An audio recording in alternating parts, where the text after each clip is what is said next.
Good evening, and welcome to Midvalley Bible Church's virtual prayer meeting for Wednesday, July 21st. My name is Doug Hornock, and I'm the pastor here at Midvalley Bible. The greatest sermon ever preached by the greatest preacher who ever lived is the 3-chapter sermon recorded in the Gospel of Matthew, beginning in chapter 5 and going through chapter 7. Jesus, who was never one to miss an opportunity to preach or teach, saw a large crowd of people on a hillside who were no doubt eager to hear from him.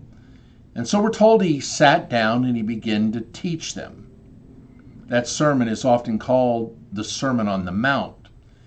And what you have in Matthew's Gospel is simply the cliff notes of that sermon, the bullet points, if you will. If you were to read Matthew 5 through 7 aloud, it would only take you 15 minutes. So obviously, Jesus said much more than what is recorded here. But he ends his sermon with a profound and important parable. He says, "Everyone who hears these words of mine and acts on them will be like a wise man who built his house on the rock.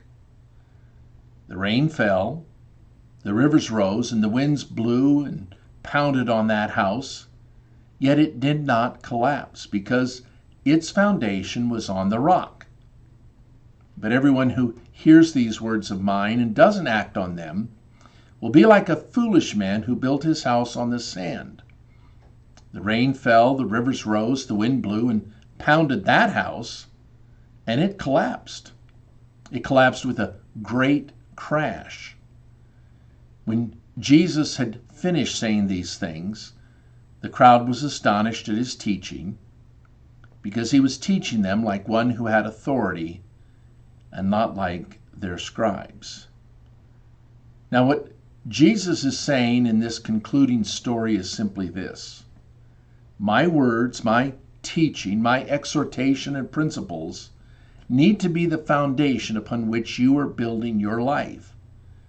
Jesus says, I need to be the foundation of your life.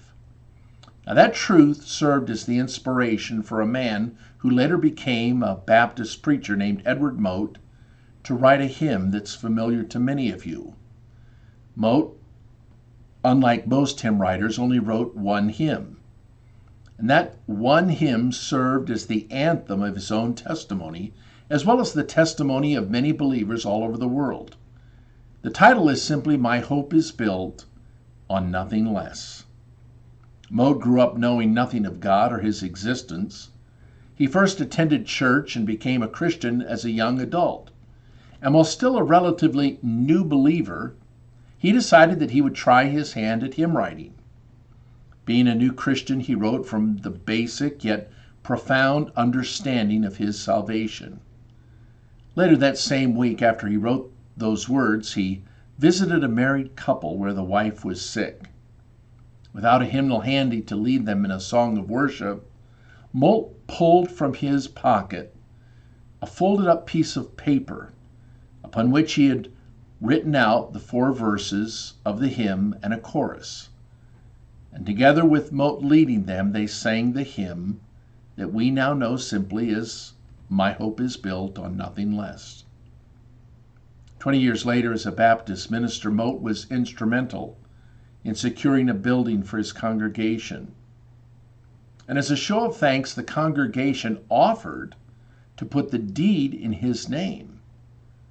But he wisely refused, saying, I do not want the chapel, I only want the pulpit. And when I cease to preach Christ, then turn me out of that. You see, Mote understood the profound simplicity of what remains secure and what will always be slipping away. Namely, that Christ and Christ alone is the sole means of our salvation. And our hope is truly built on nothing less than Jesus. This is what he wrote. My hope is built on nothing less than Jesus' blood and righteousness. I dare not trust the sweetest frame, but wholly lean on Jesus' name. On Christ, the solid rock, I stand. All other ground is sinking sand. All other ground is sinking sand. The second stanza goes, when darkness veils his lovely face, I rest on his unchanging grace. In every high and stormy gale, my anchor holds within the veil. The third stanza is his oath, his covenant, his blood. Support me in the whelming flood.